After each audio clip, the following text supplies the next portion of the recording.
مہدی علیہ رضوان کی نشانیوں کے بارے میں عمومی طور پہ لوگ پوچھتے ہیں کہ امام مہدی کی نشانیاں کون کون سی ہیں، وہ ہمیں بتائی جائیں۔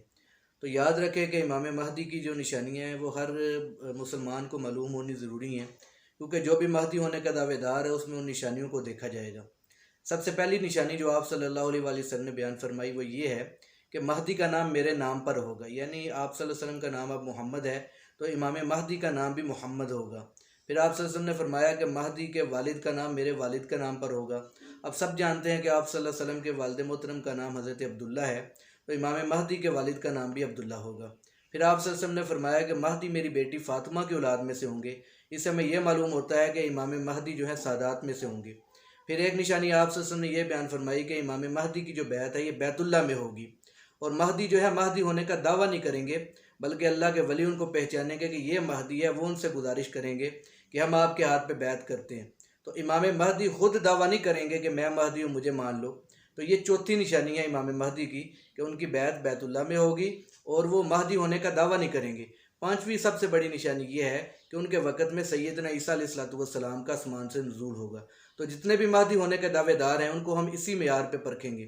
جیسے مرزا غلام احمد قادیانی کا دعویٰ بھی مہدی ہونے کا تھا، تو اب اس معیار کے اوپر اگر ہم مرزا غلام احمد قادیانی کو دیکھیں تو مرزا غلام احمد قادیانی اس معیار پر پورا نہیں اترتا۔ مرزا غلام احمد قادیانی کا مہدی ہونے کا دعویٰ جھوٹا ثابت ہوتا ہے۔ کیسے؟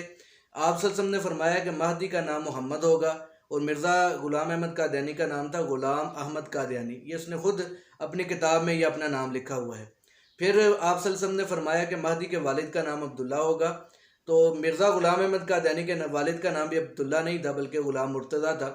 تیسری نشانی آپ صلی اللہ علیہ وسلم نے فرمائی کہ مہدی سادات میں سے ہوں گے، تو مرزا غلام احمد قادیانی سادات میں سے نہیں تھا بلکہ مغل برلاس خاندان سے تعلق رکھتا تھا۔